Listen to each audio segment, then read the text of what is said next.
আল্লাহ রাসূল সাল্লাল্লাহু আলাইহি ওয়াসাল্লাম বলেছেন জিন এবং মানুষের জন্য পরকালে দুইটাই গন্তব্য, একটা জান্নাত আর একটা জাহান্নাম, এর বাইরে তারা থাকতে পারবে না। আপনি কোন কাজের জন্য নিজেকে প্রস্তুত করছেন একটু খেয়াল করুন, একটু ভাবুন, একটু চিন্তা করুন। সূরা আন-নাবা হচ্ছে কোরআনুল কারীমের সর্বশেষ পারার প্রথম সূরাটি। নাবা শব্দের অর্থ কি? নাবা শব্দের অর্থ হচ্ছে ব্রেকিং নিউজ,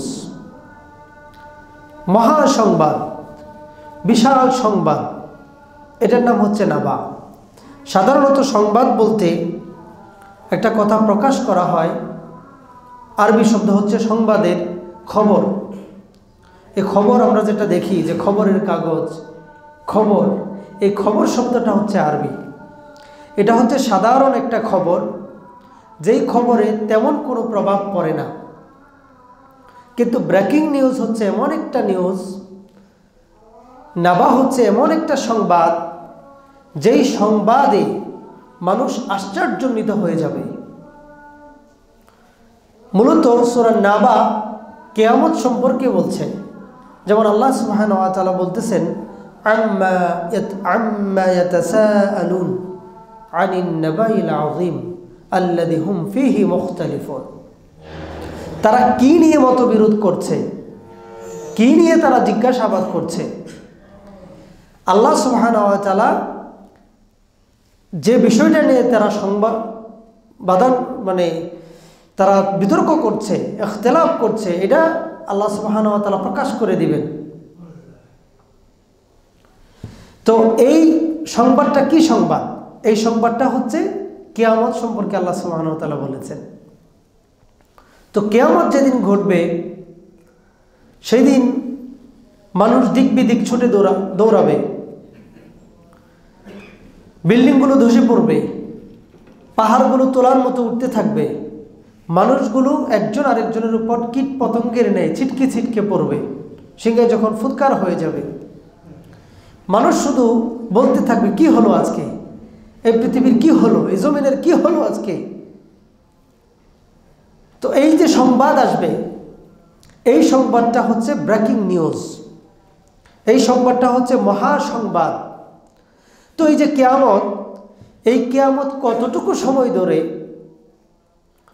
এইটা হাদিস কোরআন থেকে বোঝা যায় যে কিয়ামতের সময় হচ্ছে যেদিন থেকে সিংহায় ফুৎকার দেওয়া হবে, সিংহায় যেদিন থেকে ফু দেওয়া হবে সেদিন থেকে শুরু করে বিচার ফয়সালার শেষ দিন পর্যন্ত হচ্ছে পুরোটাই কিয়ামত। তো কিয়ামত শুরু হবে দুনিয়া ধ্বংসের মাধ্যমে, আর কিয়ামত শেষ হবে হিসাব নিকাশের মাধ্যমে। তো কিয়ামতের একটা পার্ট হচ্ছে, আমি আজকে যে সূরাটা আলোচনা করলাম, সূরার শেষের 3টা আয়াত, এই 3টা আয়াত কিয়ামতের একটা চিত্রকে আল্লাহ সুবহানাহু ওয়া তাআলা এই আয়াতের মধ্যে তুলে ধরেছেন। সূরা নাবার শেষ 3টা আয়াত আল্লাহ সুবহানাহু ওয়া তাআলা এই 3টা আয়াতের মধ্যে বলছেন ইয়াউমা ইয়াকুমুর রূহু ওয়াল মালাইকাতু সাফফা। সেদিন মানুষেরা, ইয়াউমা ইয়াকুমুর রূহু, সেদিন ফেরেশতাদের সর্দার জিবরাইল আলাইহিস সালাম এবং সমস্ত ফেরেশতারা আল্লাহ সুবহানাহু ওয়া তাআলার সামনে দাঁড়াবে। লা ইয়াতাকাল্লামুনা ইল্লা মান আযিনা লাহুর রাহমান। কেউ কোনো কথা বলতে পারবে না, কথা বলার কোনো সাহসও করবে না, তবে হ্যাঁ আল্লাহ সুবহানাহু ওয়া তাআলা যাদেরকে অনুমতি দিবেন কেবল তারাই কথা বলতে সাহস করবে। এরপর আল্লাহ সুবহানাহু ওয়া তাআলা বললেন যে ওয়াকালা সাওয়াবা, তারা সত্য কথা বলবে, তারা সঠিক কথা বলবে। যালিকাল ইয়াউমুল হক ফামান শাআ আত্তাখাযা ইলা রাব্বিহি মাআবা। ওই দিনটা হচ্ছে সত্য দিন, অতএব যার ইচ্ছা হয় সে যেন আল্লাহ সুবহানাহু ওয়া তাআলার কাছে আশ্রয় প্রার্থনা করে, আল্লাহর কাছে আশ্রয় নেয়। ইন্না আনযারনাকুম আযাবান করিবা, আমি তোমাদেরকে নিকটবর্তী আযাব সম্পর্কে সতর্ক করছি। ইন্না আনযারনাকুম আযাবান করিবা, নিকটবর্তী আযাব সম্পর্কে আমি তোমাদেরকে সতর্ক করছি। ইয়াউমা ইয়ানজুরুল মারউ মা কদ্দামাত ইয়াদাহু, সেদিন প্রত্যেকটা ব্যক্তি দেখতে পাবে কি সে কামাই করেছে। এটা প্রত্যেকটা ব্যক্তি দেখতে পাবে, তার আমল নামাটা কি দেখতে পাবে। ওয়া ইয়াকুলুল কাফিরু ইয়া লাইতানি কুনতু তুরাবা, অবিশ্বাসী ব্যক্তিরা, কাফেররা সেদিন বলবে আফসোস, হায় হায়, আজকে যদি আমি মাটি হয়ে যেতাম। আল্লাহ সুবহানাহু ওয়া তাআলা সূরা নাবার মধ্যে এই কথাগুলো বলেছেন। আমরা এটা সম্পর্কে আজকে ইনশাআল্লাহ ডিটেলস দেখব। আরও কিছু ব্যাখ্যা বিশ্লেষণ আমরা কোরআন এবং হাদিস থেকে করার চেষ্টা করব, যাতে করে কিয়ামতের চিত্রটা পুরোপুরিভাবে আমাদের চোখের সামনে ফুটে ওঠে। একটা মানুষ কিয়ামতের ওই দিনটা সম্পর্কে জানবে, এই ভয়ঙ্কর দিনটা সম্পর্কে জানবে, আর ওই মানুষটা পাপ কাজের সাথে লেগে থাকবে, এটা হয় না, এটা হওয়া সম্ভব না। আমরা আসলে বুঝতেই পারি না কিয়ামতের দৃশ্যটা কত বেশি ভয়ঙ্কর, এটা আমরা বুঝতেই পারি না, বোঝার চেষ্টাও করি না। আপনি খেয়াল করে দেখেন, এই কিয়ামতের দিনে আল্লাহ সুবহানাহু ওয়া তাআলার সামনে দাঁড়ানোর আগে আমাদের আরও কিছু ধাপ আছে। কিয়ামতের মাঠে প্রবেশের পূর্বে আমাদের আরও কিছু ধাপ আছে। কিয়ামতের মাঠকে বলা হয় হাসর। হাসরের আগে আছে কবর, কবরের আগে আছে মৃত্যু। মৃত্যুকে বলা হয় ইন্তেকাল। মৃত্যু মানে শেষ নয়। অনেকেই মৃত্যুর অনুবাদ করে এইভাবে বাংলা ভাষায় বলে যে অন্তিম মুহূর্তে। আসলে অন্তিম না, এটা মৃত্যু অন্তিম না, বরং মৃত্যুর আরেকটা অর্থ হচ্ছে ইন্তেকাল। আরবি শব্দ ইন্তেকাল মানে হচ্ছে জায়গা পরিবর্তন করা, স্থান পরিবর্তন করা। আমরা এই দুনিয়ার জায়গাটাকে পরিবর্তন করে আখেরাতে প্রবেশ করছি। এইটার নাম হচ্ছে, এই মাধ্যমটার নাম হচ্ছে মৃত্যু। এই কারণে মৃত্যুকে বলা হয় ইন্তেকাল। আমরা এই দুনিয়া ছেড়ে জাস্ট আখেরাতে যাচ্ছি। যেমন আমরা রহিম থেকে, মায়ের পেট থেকে আমরা বের হয়ে দুনিয়াতে এসেছি, ওইটা আলাদা একটা জগৎ ছিল। এই দুনিয়া থেকে আমরা আখেরাতে চলে যাব, এটা হচ্ছে আরেকটা জগৎ। এর অর্থ এই না যে আমরা শেষ হয়ে গেলাম, আমাদের আর কোনো হিসাব নিকাশ হবে না, বিষয়গুলো এমন না। তো এই মৃত্যু হচ্ছে প্রথম ধাপ। তো আমি আপনাদেরকে বোঝানোর জন্য বলছি কিয়ামতের মাঠটা কত কঠিন। মৃত্যু সম্পর্কে আল্লাহ সুবহানাহু ওয়া তাআলা বলছেন, আল্লাহ রাসূল সাল্লাল্লাহু আলাইহি ওয়াসাল্লাম বলছেন, একটা ব্যক্তিকে, একটা ছাগলকে জীবন্ত চামড়াটা তুলে ফেললে, জীবন্ত একটা ছাগল জবাই না করে জীবন্ত অবস্থায় একটা ছাগলের চামড়া তুলে ফেললে ওই ছাগলের যত কষ্ট হবে, একজন স্বাভাবিক মৃত্যুবরণকারীর কষ্ট এর থেকেও বেশি হবে। নাউযুবিল্লাহ, আল্লাহ আমাদেরকে হেফাজত করুন। আপনি খেয়াল করেন বিষয়টা, একটা জীবন্ত, আপনার চামড়াটা যদি জীবন্ত তুলে ফেলা হয়, কোনো একটা লোহার চিরুনি দিয়ে আশ্রে আশ্রে যদি তুলে ফেলা হয়, আপনার কাছে কেমন লাগবে? আল্লাহ সুবহানাহু ওয়া তাআলা চামড়ার মধ্যে পেইন রিসেপ্টর দিয়ে দিয়েছেন। পেইন রিসেপ্টর মানে ব্যথা অনুভব করার জন্য যে নার্ভগুলো কাজ করে, স্নায়ুগুলো কাজ করে, এগুলো চামড়ার মধ্যে আছে।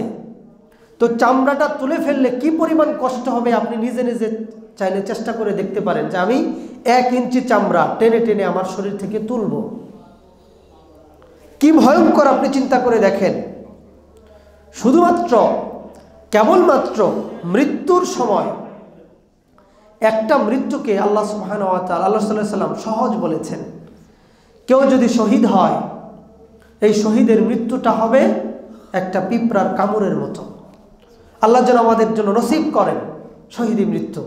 এছাড়া স্বাভাবিক যে মৃত্যুগুলো আছে, এই মৃত্যুগুলোর যন্ত্রণা অনেক বেশি কঠিন, অনেক বেশি কঠিন এই মৃত্যুর যন্ত্রণা।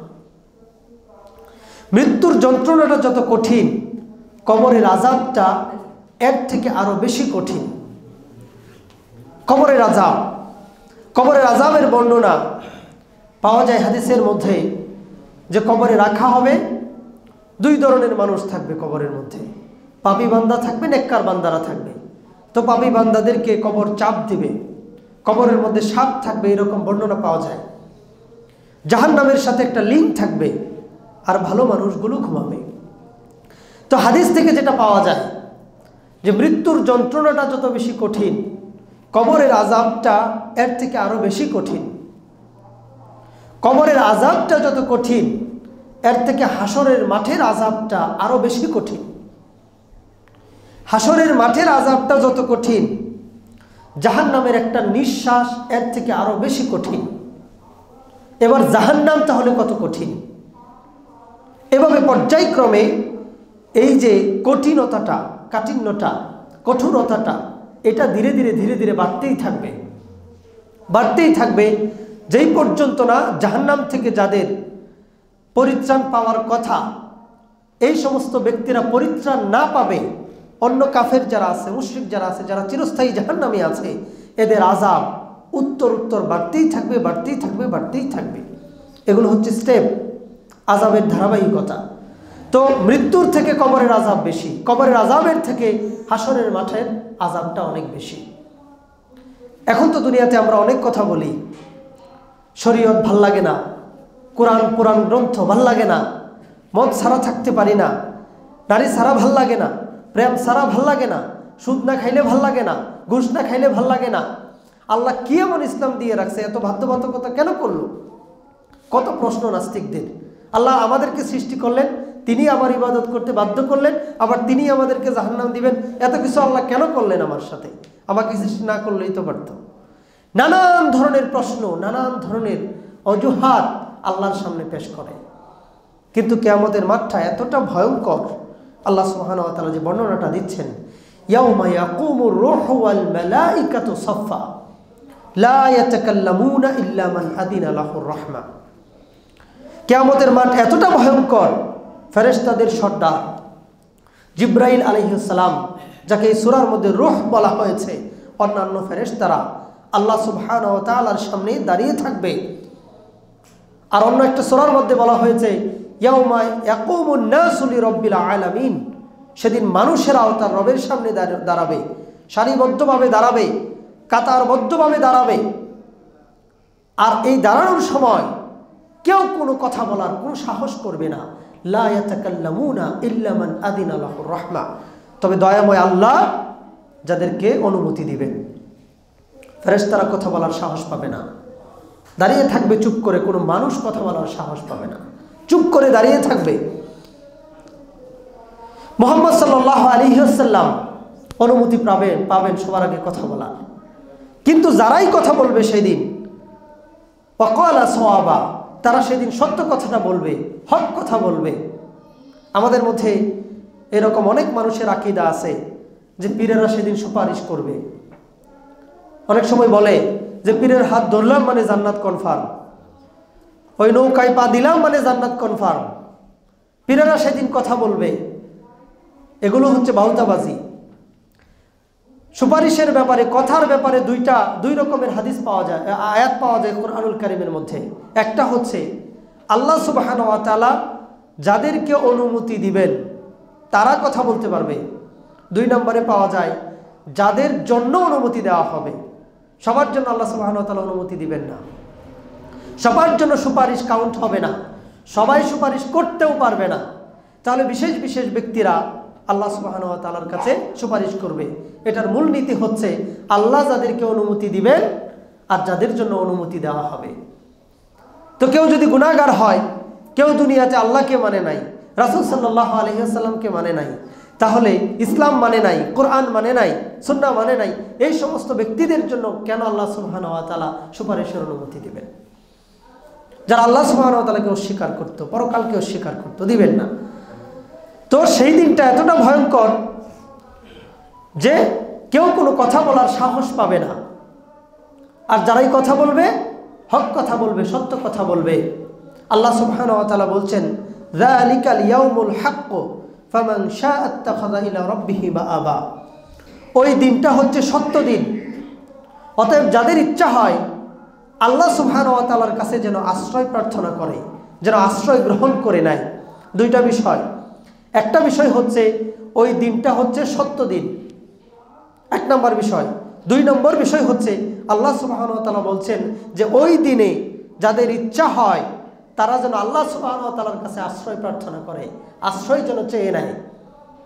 এই দিনটা ঘটবে এ ব্যাপারে মুসলমানদের কোনো সন্দেহ নাই, কারণ আমরা ইমানের যে রুকনের ব্যাপারে জানি, তখন আমরা সাক্ষ্য দেই আমানতু বিল্লাহি ওয়া মালাইকাতিহি ওয়া কুতুবিহি ওয়া রাসূলিহি ওয়াল ইয়াউমিল আখির। এই প্রতিফল দিবসকে, এই আখিরাতকে আমরা বিশ্বাস করি, আমাদের কোনো সন্দেহ নাই। বিশ্বাস করে না নাস্তিকেরা। অনেক আস্তিক যারা অন্য ধর্ম অবলম্বন করে তারাও পরকালে বিশ্বাস করে। হিন্দুরা পরকালে বিশ্বাস করে, খ্রিস্টানরা পরকালে বিশ্বাস করে, বৌদ্ধরা পরকালে বিশ্বাস করে। যে অন্য ধর্মগুলো মানে তারাও পরকালে বিশ্বাস করে, তাদের কনসেপ্ট আলাদা, কিন্তু পরকাল বলতে কিছু আছে এটা তারা বিশ্বাস করে। তারা স্বর্গ নরকে বিশ্বাস করে না নাস্তিকেরা। তো নাস্তিকদের জন্য, নাস্তিকেরা তো ফাও অনেক প্রশ্ন করে, আমাদেরও কিছু প্রশ্ন নাস্তিকদের দিকে ছুড়ে দেওয়া দরকার, যে আপনারা আমাদেরকে এত প্রশ্ন করেন, আপনারা আমাদের কিছু প্রশ্নের জবাব দেন। এই যে গত 15 বছরে গুম হলো 600-র বেশি মানুষ, কে গুম করলো? তারা কি বেঁচে আছে না মারা গেছে? দুনিয়ার কেউ যে জানে না ওই ব্যক্তিগুলোর শাস্তি কে দিবে দুনিয়াতে? নাকি আপনারা চান এরকম গুমের শিকার হইতে? এটা কোনো নাস্তিক মেনে নেবে না।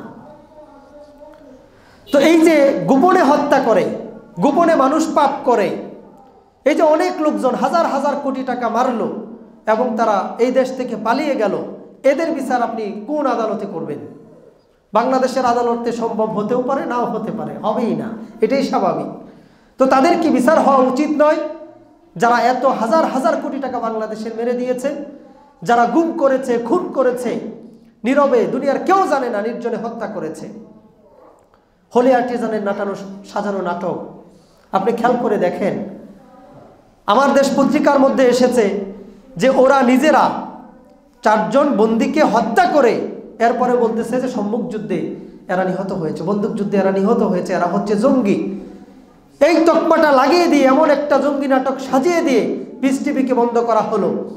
ধরে ধরে বাংলাদেশের অনেক স্কুল, কলেজ, ইউনিভার্সিটির ছেলেদেরকে একটা সীমাবদ্ধতার মধ্যে এনে দিল। এদের বিচার আপনি কিভাবে করবেন? এটাই বিচারের জন্য রয়েছে পরকাল, এটা থাকা দরকার। অনেক মানুষ আছে যারা ইসলামের জন্য, এই দুনিয়ার মানুষের জন্য, মানবতার জন্য ভালো কাজ করতে করতে করতে করতে তাদের জীবন পর্যন্ত দিয়ে দেয়। তো যারা জীবন দিয়ে দিল তাদেরকে আপনি কিভাবে প্রতিদান দিবেন? যে 2টা খাম্বা বানায়া শহীদ মিনার, এখানে গিয়ে ফুল দিলে এদের কাছে এটা পৌঁছায় না, এই ফুলের ঘ্রাণ এরা পায় না। আপনি ওখানে 1 মিনিট নীরবতা, 1 মিনিট কেন, আপনি যদি সারা জীবন নীরবতা পালন করেন, ওদের কি 1 পয়সা লাভ আছে? লাভ নাই। এগুলো তামাশা, এগুলো এক ধরনের শিরক। তো এই ভালো মানুষগুলো যারা মানুষের জন্য জীবন দিল, মানবতার জন্য জীবন দিল, এদেরকে আপনি কিভাবে প্রতিদান দিবেন? এটার জন্য পরকাল থাকা দরকার, আখিরাত থাকা দরকার। তা আমরা মুসলমানেরা নির্দ্বিধায় এটা বিশ্বাস করি, যালিকাল ইয়াউমুল হক, ওই দিনটা সত্য, আখিরাত সত্য, এটা আমরা বিশ্বাস করি।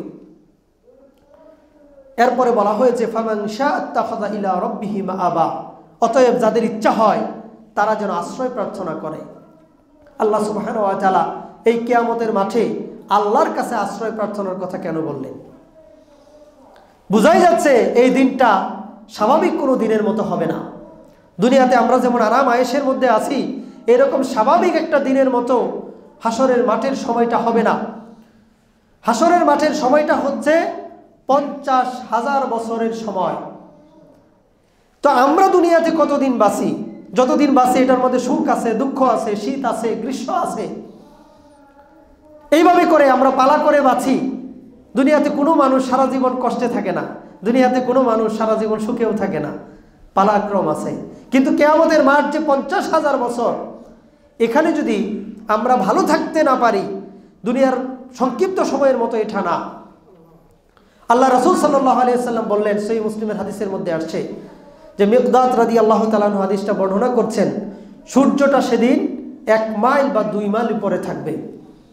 তো সূর্যটা 9,13,00,000 মাইল দূরে থেকে যেভাবে আলো দিচ্ছে, আর গ্রীষ্মের দুপুরে আমরা দেখি সেই আলোর তীব্রতা কত বেশি, গরমের তীব্রতা কত বেশি, মরুভূমির দেশগুলোতে গেলে আরো বেশি এটা প্রত্যক্ষ করা যায়। আরো বেশি অনুভব করা যায়। তা আপনি খেয়াল করে দেখেন, সূর্যটা যখন এত এত কোটি মাইল উপরে থেকে এই আলো দিচ্ছে, এই সূর্যটা যখন আমাদের সামনে আনা হবে তখন কি হবে? সূর্যের ভিতরের তাপমাত্রা আর বাহিরের তাপমাত্রা এক নয়। সূর্যের বাহিরের তাপমাত্রা বিজ্ঞানীরা গবেষণা করে বলছে যে 6000 ডিগ্রি সেলসিয়াস। আপনি কত ডিগ্রি সেলসিয়াস সহ্য করতে পারবেন? কত ডিগ্রি সেলসিয়াস? গরম পানি ফুটে গেলে 100 ডিগ্রি সেলসিয়াস। আপনাকে যদি 100 ডিগ্রি সেলসিয়াসের মধ্যে 50,000 কেন, আপনাকে 50 মিনিট কেন, 50 সেকেন্ড রেখে দেখা হোক, কি অবস্থা হয় আপনার? কি অবস্থা হয় আপনার যখন আপনাকে 50 সেকেন্ড রাখা হবে 100 ডিগ্রি সেলসিয়াস পানির মধ্যে? 1400 থেকে 1500 ডিগ্রি সেলসিয়াস তাপমাত্রায় লোহা গলে যায়।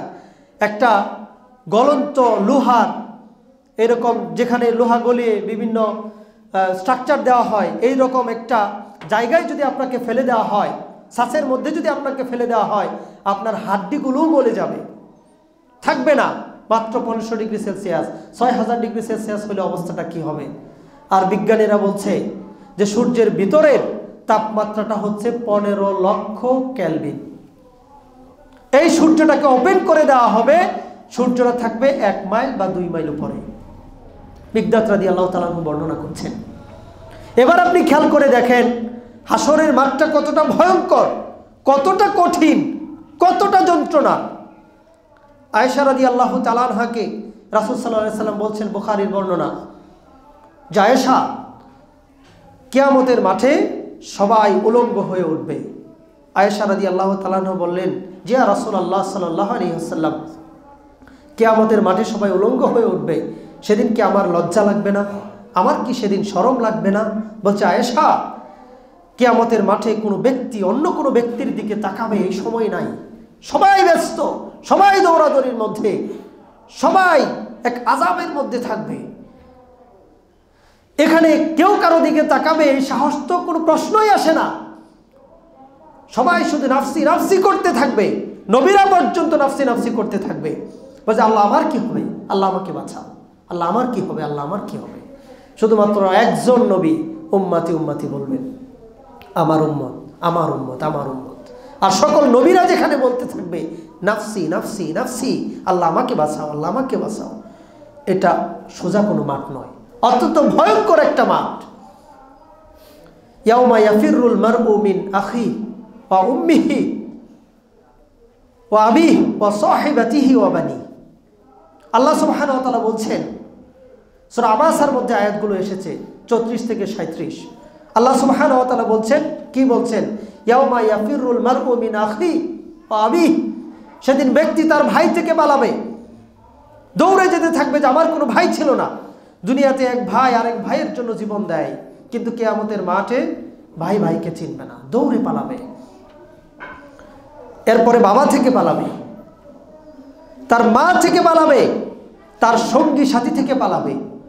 যেই বাবা দুনিয়াতে আগলে রেখেছে, এত কষ্ট করে আগলে রেখেছে, ছায়ার মতো ছিল, মানুষ উদাহরণ দেয় যে বটবৃক্ষের মতো ছায়া প্রদান করেছে, দুঃখ কষ্টের মধ্যে আগলে রেখেছে, সেই বাবা কিয়ামতের মাঠে তার সন্তানকে চিনবে না, কোনো বার্তাই দিবে না। যেই মা কষ্ট করে প্রসব করেছে, গর্ভে ধারণ করেছে, এই মা বলবে যে আমার কোনো সন্তান ছিল না, তুমি যাও এখান থেকে, আমি তোমাকে চিনি না। এই সন্তানেরা একটা মুহূর্ত থাকতে পারে না মা বাবাকে ছাড়া। এই সন্তানেরা বলবে যে নাই। জীবন সঙ্গিনী, জীবন সঙ্গী, স্বামীর জন্য স্ত্রীর কত মুহাব্বত, স্ত্রীর জন্য স্বামীর কত মুহাব্বত, কত রচনা হয়েছে, কত সাহিত্য রচনা হয়েছে। এই কাহিনীগুলো তুলে আনা হয়েছে যে স্বামী স্ত্রীর মধ্যে কি গভীর সম্পর্ক থাকে, একেবারে মরা পর্যন্ত, বুড়া বয়স পর্যন্ত। সেদিন এই সঙ্গী সাথীরা একজন আরেকজন থেকে পালাবে। এত ভয়ঙ্কর একটা মাঠ কিয়ামতের মাঠ, আপনি খেয়াল করে দেখেন। তো এই কিয়ামতের মাঠ সম্পর্কে আল্লাহ সুবহানাহু ওয়া তাআলা বলছেন, ফামান শাআত্তাখাযা ইলা রাব্বিহি মাআবা, যে ব্যক্তিটা চায় সে যেন তার রবের কাছে আশ্রয় প্রার্থনা করে। তো রবের কাছে আশ্রয়, এটা আমাদের জন্য অত্যন্ত জরুরি। আশ্রয় কিভাবে হবে এই ব্যাপারেও কিন্তু দুইটা দিক নির্দেশনা পাওয়া যায়, একটা দিক নির্দেশনা পাওয়া যায়। সেটা কি? যে যারা ওইখানে থাকবে, একটা বর্ণনা আবু হুরায়রা রাদিয়াল্লাহু তাআলা আনহু দিচ্ছেন যে প্রত্যেকটা মানুষ তার পাপ অনুসারে গামের মধ্যে ডুবে থাকবে। কারো টাকনু পর্যন্ত হবে, কারো হাঁটু পর্যন্ত হবে, কারো কোমর পর্যন্ত হবে, কারো থুতুনি পর্যন্ত হবে, গোড়ার লাগামের মতো হয়ে যাবে ঘাম। 70 হাত পর্যন্ত ঘামের বিস্তৃতি হবে, ঘামের মধ্যে সে সাঁতার কাটতে থাকবে। এটা পাপ অনুসারে হবে। তো ওই সময়টাতে জিহ্বাটা বের হয়ে আসতে থাকবে, কারণ কত উত্তাপ, সূর্য যেখানে মাথার উপরে, অনেক ভয়ঙ্কর একটা বিষয়। আল্লাহ রাসূল সাল্লাল্লাহু আলাইহি ওয়াসাল্লাম হাউজে কাউসারের কাছে গিয়ে দাঁড়াবেন, যেটা আমরা সূরা কাউসারের মধ্যে পাই, ইন্না আ'তাইনাকাল কাউসার, নিশ্চয়ই আমি আপনাকে কাউসার দান করেছি। সেই দিনই আমরা এই কাউসারের কার্যকারিতা দেখব। কাউসারের কাছে গিয়ে আল্লাহ রাসূল সাল্লাল্লাহু আলাইহি ওয়াসাল্লাম পানি বিতরণ করবেন। যারা একবার করে এই পানিটা পান করবে, কিয়ামতের 50,000 বছরে তাদের কোনো পিপাসা লাগবে না, তারা নিরাপদ হয়ে যাবে। এরপর একদল লোক আসবে, আল্লাহ রাসূল সাল্লাল্লাহু আলাইহি ওয়াসাল্লাম তাদেরকে দিতে চাইবেন, কিন্তু ফেরেশতারা সামনে দিয়ে পর্দা টেনে দিবে, আর এই লোকগুলোকে পানি দেওয়া যাবে না। তখন আল্লাহ রাসূল সাল্লাল্লাহু আলাইহি ওয়াসাল্লাম বলবেন, আসহাবি আসহাবি, এরা তো আমার উম্মত, এরা তো আমার উম্মত। আল্লাহ সুবহানাহু ওয়া তাআলা বলবেন, অথবা ফেরেশতারা ডেকে বলবেন যে আপনি জানেন না আপনি মারা যাওয়ার পরে এরা দ্বীনের মধ্যে কি কি নতুন সংযোজন করেছিল, অর্থাৎ বেদাত করেছিল, নিজের দ্বীনের মধ্যে নতুন সংযোজন। এরা শুধু হাউজে কাউসারের পানি পাবে না, আর বাকি সকল ইমানদারেরা, সকল মুসলমানেরা সেই দিন পাবে, বিদাতকারী ব্যতীত। বিদাত থেকে কেউ যদি তওবা না করে মারা যায়, ওই ব্যক্তিটা হাউজে কাউসারের পানি পাবে না। আর সব ইমানদারেরা হাউজে কাউসারের পানি পাবে, এবং 50,000 বছরে তাদের আর কোনো পিপাসা লাগবে না। এটা হচ্ছে 1 নাম্বার ক্যাটাগরি। আর 2টা হচ্ছে, এই সূর্যটা মাথার উপরে থাকবে, এখন আমাদের আশ্রয় দরকার। বুখারীর বর্ণনাতে এসেছে 660 নম্বর হাদিসের মধ্যে আল্লাহ রাসূল সাল্লাল্লাহু আলাইহি ওয়াসাল্লাম বললেন, যেদিন আল্লাহর ছায়া ব্যতীত আর কোনো ছায়া থাকবে না, সেই দিন আল্লাহ সুবহানাহু ওয়া তাআলা 7 ব্যক্তিকে আরশের ছায়ার নিচে বা তার ছায়ার নিচে তিনি জায়গা দিবেন। সুবহানাল্লাহ।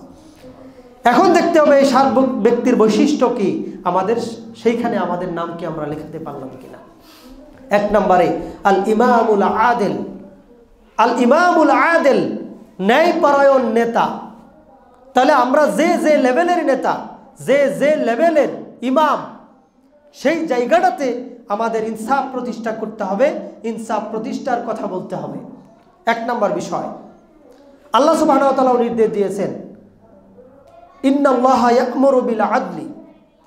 আর ওখানে বলা হয়েছে আল ইমামুল আদিল, ন্যায়পরায়ণ নেতা, ন্যায়পরায়ণ ইমাম। তো যিনি ন্যায়পরায়ণ হবেন তিনি ওই কিয়ামতের মাঠে আশ্রয় পাবেন।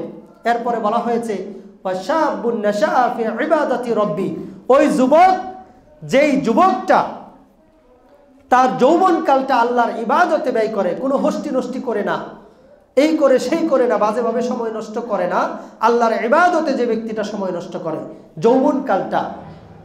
এরপরে বলা হয়েছে ওয়ারাজুলুন কলবুহু মুআল্লাকুন ফিল মাসাজিদি, ওই ব্যক্তি, যেই ব্যক্তির অন্তরটা মসজিদের সাথে ঝুলন্ত থাকে, মসজিদের সাথে তার একটা টান থাকে, মসজিদের প্রতি তার একটা মুহাব্বত থাকে, ভালোবাসা থাকে, ওই ব্যক্তি। রাজুলানে তাহাব্বা ফিল্লাহি ইজতামা আলাইহি ওয়া তাফাররাকা আলাইহি, ওই 2 ব্যক্তি যারা আল্লাহর ভালোবাসায় একত্রিত হয়, আল্লাহর ভালোবাসায় পৃথক হয়ে যায়।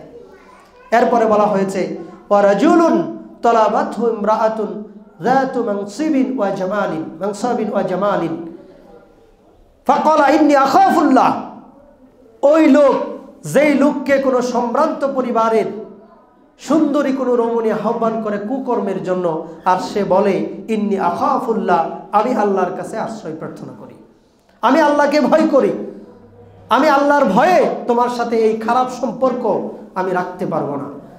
যুবকরা, যেই যুবক প্রেমের সম্পর্ক যা তারা অবৈধভাবে গড়ে তুলেছে, এটা যে ছেড়ে দিবে, আশা করা যায় ওই ব্যক্তিটা কিয়ামতের মাঠে আশ্রয় পাবে। তাহলে যুবকদের প্রতি নসিহা কি, এই হাদিস থেকে কি পাই? এটা ছেড়ে দিতে হবে। অনেকে বিয়ে করার পরেও পরকীয়ার সম্পর্ক রাখে, ছেড়ে দিতে হবে। কোনো ধরনের ইলিগাল অবৈধ সম্পর্ক রাখা যাবে না। কোনো রমণী আহ্বান করলে তার দিকে চোখ তুলে তাকানো যাবে না। যারা হেফাজত করতে পারবে ওই ব্যক্তিগুলোর জায়গা হবে। এরপরে বলা হয়েছে ওয়ারাজুলুন তাসাদ্দাকা আখফা, ওই ব্যক্তিটা, যেই ব্যক্তিটা গোপনে দান করে, এমনভাবে দান করে যে ডান হাতে যা দান করে বাম হাত সেটা টের পায় না, এমন ব্যক্তিও কিয়ামতের মাঠে আশ্রয় পাবে। এরপরে বলা হয়েছে ওয়ারাজুলুন যাকারাল্লাহ খালিআন ফাফাদাত আইনাহু, এমন ব্যক্তি যেই ব্যক্তিটা নির্জনে আল্লাহ সুবহানাহু ওয়া তাআলাকে স্মরণ করে আর তার চোখ দিয়ে অশ্রু প্রবাহিত হয়। এই জিনিসটা আমাদের আনা দরকার, যে নির্জনে আল্লাহকে স্মরণ করব আর আমার ভুল ত্রুটিগুলো মনে পড়লে আল্লাহর ভয়ে আমি কাঁদবো, আমার চক্ষু ভিজে যাবে। এই কাজটা যে করে, এই 7 ক্যাটাগরির ব্যক্তি। একজন লেখক বলেছিলেন হাল্লাকা সিররুন ইনদাল্লাহ বাইনাকা আনতা ওয়া বাইনাল্লাহ, হাল্লাকা সাদাকাতুন তাখফা লা ইয়ালামুহা ইল্লাল্লাহ। আরবি একটা কবিতা। বলতেছেন যে তোমার কাছে কি এমন কোনো মুহূর্ত আছে যেই মুহূর্তটা আল্লাহ ছাড়া, এমন কোনো ভালো কর্ম কি তুমি করেছো যেটা তুমি আর তোমার আল্লাহ ছাড়া আর কেউ জানে না? এমন কোনো ভালো কর্ম কি তোমার আছে? আমাদের এটা খেয়াল করা উচিত যে কোন গোপন কাজটা আমি কেবলমাত্র শুধুমাত্র আল্লাহর সন্তুষ্টির জন্য করেছিলাম, গোপনে করেছিলাম, দুনিয়ার কেউ জানে না, অপ্রকাশিত রয়ে গেছে এখনো। এমন কোনো গোপন মুহূর্ত কি তোমার আছে? এমন কোনো দান সদাকা কি তুমি করেছো যে সদাকার ব্যাপারে আল্লাহ ছাড়া আর তুমি ছাড়া কেউ জানে না? তো এই 7টা ক্যাটাগরি যদি আমাদের মধ্যে থাকে, আমরা যদি ন্যায় পরায়ণ হতে পারি, যৌবনকালটা যদি আল্লাহর ইবাদতে কাটাতে পারি, মসজিদের সাথে সম্পর্ক তৈরি করা, আল্লাহর জন্য একত্রিত হওয়া, আল্লাহর জন্য পৃথক হওয়া, সুন্দরী রমণীরা ডাকলে তাদের সাথে তাদেরকে পাত্তা না দেওয়া, এরপরে এমনভাবে দান করা, ডান হাতে দান করলে বাম হাত টের পাবে না, এরপরে আল্লাহর জন্য আল্লাহর ভয়ে নির্জনে কান্নাকাটি করা, এই 7টা থাকলে, 7টা বৈশিষ্ট্য থাকলে আল্লাহ রাসূল সাল্লাল্লাহু আলাইহি ওয়াসাল্লাম বলছেন যে তারা কিয়ামতের মাঠে আশ্রয় পাবে, আল্লাহর ছায়ায় তারা আশ্রয় পাবে। তো আল্লাহ সুবহানাহু ওয়া তাআলা বললেন ফামান শাআত্তাখাযা ইলা রাব্বিহি মাআবা, যে ব্যক্তিটা চায় সেজন্য আল্লাহর কাছে আশ্রয় প্রার্থনা করে, সেজন্য আল্লাহর কাছে আশ্রয় চায়, সেদিন তো আল্লাহ ছাড়া আর কেউ আশ্রয় দিতে পারবে না। অতএব আমাদের উচিত হবে এই 7টা বৈশিষ্ট্যই যেন আমরা ধারণ করতে পারি আমাদের অন্তরের মধ্যে, আমাদের প্র্যাকটিসে, আমলে আমরা যেন সেটা প্রকাশ করতে পারি। এরপরে আল্লাহ সুবহানাহু ওয়া তাআলা বললেন ইন্না আনযারনাকুম আযাবান করিবা, নিশ্চয়ই আমি তোমাদেরকে নিকটবর্তী আযাব সম্পর্কে সতর্ক করছি। নিকটবর্তী আযাব, এই আযাবটা খুব বেশি দূরে নয়। মৃত্যু দিয়ে আযাব শুরু, তারপর কবরের আযাব, তারপরে হচ্ছে হাসরের আযাব, তারপরে হচ্ছে জাহান্নামের আযাব। এই আযাবগুলো অতীব নিকটবর্তী, আমরা কেউই জানি না কার আযাবটা কখন শুরু হয়ে যেতে পারে। আযাবগুলো থেকে আল্লাহ রাসূল সাল্লাল্লাহু আলাইহি সাল্লাম নিজে আশ্রয় প্রার্থনা করতেন। কত ভয়ঙ্কর আপনি খেয়াল করে দেখেন। আল্লাহ রাসূল সাল্লাল্লাহু আলাইহি সাল্লাম নিজে, আল্লাহ রাসূল সাল্লাল্লাহু আলাইহি সাল্লাম নিজে সকাল সন্ধ্যায় তিনি দোয়া করতেন, মাগরিবের পর তিনি দোয়া করতেন আল্লাহুম্মা আজিরনি মিনান নার, আল্লাহুম্মা আজিরনি মিনান নার। 7 বার তিনি এই দোয়া করতেন যে আল্লাহ জাহান্নামের আগুন থেকে তুমি আমাকে বাঁচাও, আমি জাহান্নামের আগুন থেকে, যন্ত্রণা থেকে, শাস্তি থেকে তোমার কাছে আশ্রয় চাই। আল্লাহুম্মা ইন্নী আউযু বিকা মিন ফিতনাতিল মাহইয়া ওয়াল মামাত, আল্লাহ এই জন্ম মৃত্যুর যে ফিতনা আছে, এই মৃত্যুর যে ফিতনা আছে সেখান থেকে আমি তোমার কাছে আশ্রয় চাই, মৃত্যুর যন্ত্রণা থেকে আমি তোমার কাছে আশ্রয় চাই। আল্লাহুম্মা ইন্নী আউযু বিকা আযাবা ইয়াউমাল কিয়ামাহ, কিয়ামত দিবসের যে আযাব আছে আল্লাহ সেখান থেকে আমি তোমার কাছে আশ্রয় প্রার্থনা করি। এত ভয়ঙ্কর আযাব যে আল্লাহ রাসূল সাল্লাল্লাহু আলাইহি সাল্লাম নিজে আল্লাহ সুবহানাহু ওয়া তাআলার কাছে প্রার্থনা করতেন যে আল্লাহ আমাকে তুমি এই আযাবগুলো দিও না, মৃত্যুর যন্ত্রণা আমাকে দিও না, কবরের আযাব তুমি আমাকে দিও না, হাসরের আযাব তুমি আমাকে দিও না, জাহান্নামের আযাব তুমি আমাকে দিও না। কতটা ভয়ঙ্কর খেয়াল করে দেখেন, আপনি চিন্তা করে দেখেন। নিকটবর্তী আযাব, এই আযাবের বর্ণনা আমি এর আগেও দিয়েছি, সময় যেহেতু কম, তবে আযাবটা কতটা ভয়ঙ্কর হবে এটার জন্য আমি বললাম যে রাসূলুল্লাহ সাল্লাল্লাহু আলাইহি সাল্লাম নিজে আযাব থেকে আশ্রয় প্রার্থনা করেছেন। এই আযাব আসবে, আমাদের সতর্ক হতে হবে। ইয়াউমা ইয়ানজুরুল মারউ মা কদ্দামাত ইয়াদাহু, প্রত্যেকটা মানুষের লক্ষ্য করা উচিত সে কি কামাই করছে দুই হাতে, কি সে কামাই করে জমা করছে। সূরা হাশরের মধ্যে আল্লাহ সুবহানাহু ওয়া তাআলা 18 নম্বর আয়াতে বলছেন, ইয়া আইয়ুহাল্লাযীনা আমানুত্তাকুল্লাহ ওয়াল তানজুর নাফসুম মা কদ্দামাত লিগাদ। আল্লাহ সুবহানাহু ওয়া তাআলা বলছেন, হে ঈমানদারেরা, তোমরা আল্লাহকে ভয় করো এবং এটা লক্ষ্য করো যে আগামী দিনের জন্য তোমরা কি কামাই করে রাখছো, কি আছে তোমাদের আগামী দিনের জন্য, কি কামাই আছে, মন্দ কামাই নাকি ভালো কামাই, এই বিষয়গুলো খেয়াল করতে বলেছেন। আলিমাত নাফসুম মা কদ্দামাত ওয়া আখরাত। সেদিন প্রত্যেকটা মানুষ কিয়ামতের মাঠে জানতে পারবে কোনটাকে সে অগ্রাধিকার দিয়েছিল, কোনটাকে সে অগ্রাধিকার দিয়েছিল। ফাআম্মা মান তাগা ওয়া আথারাল হায়াতাদ দুনিয়া ফাইনাল জাহিমা হিয়াল মাওয়া। যারা অবাধ্যতা করে আল্লাহ সুবহানাহু ওয়া তাআলার এবং যারা দুনিয়ার জীবনকে অগ্রাধিকার দেয়, যারা আল্লাহর অবাধ্যতা করে, এই অবাধ্যতা করতে দিয়ে যারা দুনিয়ার জীবনকে অগ্রাধিকার দেয়, ফাইনাল জাহিমা হিয়াল মাওয়া, জাহিম নামক জাহান্নাম হচ্ছে তাদের থাকার জায়গা। আপনারা নিজেকে প্রশ্ন করুন, আপনি কি দুনিয়া দুনিয়া দুনিয়া দুনিয়া করতেছেন নাকি আখেরাত আখেরাত করতেছেন? দুনিয়ার যখন কামাই রোজগার করে তখন আমাদের সামনে দলিল উপস্থাপন করে, আল্লাহই তো বলছে রব্বানা আতিনা ফিদ দুনিয়া হাসানাতাও ওয়া ফিল আখিরাতি হাসানা। আল্লাহ দুনিয়াতে কল্যাণ দাও, আখিরাতে কল্যাণ দাও, এই দলিল। কিন্তু আপনি নিজেকে প্রশ্ন করুন, আপনি নিজে কোনটাকে অগ্রাধিকার দিচ্ছেন? দুনিয়াকে বাদ দিতে বলা হয় নাই, ইসলাম বলে না, কিন্তু আপনি অগ্রাধিকার কোনটাকে দিচ্ছেন সেই বিষয়টা খেয়াল করতে হবে আপনাকে। সেদিন কাফেররা আফসোস করে বলবে, হায় যদি আমি মাটি হয়ে যেতাম, অন্যান্য প্রাণীদের মতো যদি আজকে মাটি হয়ে যেতে পারতাম। অবিশ্বাসীরা সেদিন বলবে, কিন্তু এটা সম্ভব না, তারা বরং অনন্তকাল ধরে জাহান্নামের আগুনে পুড়তে থাকবে। এই দিনটা সামনে আসতেছে, সবার জন্য আসতেছে, কোনো বাইপাস নাই, অন্য কোনো রাস্তা নাই যে এই রাস্তা দিয়ে আমি অন্য কোথাও চলে যেতে পারবো, এই ধরনের রাস্তা নাই যে আমি চুপি চুপি একটা রাস্তা দিয়ে জান্নাতে প্রবেশ করব, এটা নাই। এমন না যে আমি ধ্বংস হয়ে গেছি, আমাকে আর জীবিত করা হবে না, এইটাও না। আমার কিন্তু শেষ নাই, আমি জাস্ট দুনিয়া থেকে আখেরাতে প্রবেশ করব, এরপরে হয় জান্নাতে না হয় জাহান্নামে। আপনি খেয়াল করে দেখেন, আপনার আর আমার এই অস্তিত্বটা শেষ হবে না। আমরা শুধু দুনিয়ার জীবনে আমাদের ধ্বংস আছে বলতে আমরা মারা যাব, আখেরাতে হয় জান্নাতে থাকবো না হলে জাহান্নামে থাকবো। এই দুইটা গন্তব্যের বাহিরে মানুষের কোনো গন্তব্য নাই, জিনের কোনো গন্তব্য নাই। আল্লাহ রাসূল সাল্লাল্লাহু আলাইহি ওয়াসাল্লাম বলেছেন, জিন এবং মানুষের জন্য পরকালে দুইটাই গন্তব্য, একটা জান্নাত আর একটা জাহান্নাম, এর বাইরে তারা থাকতে পারবে না।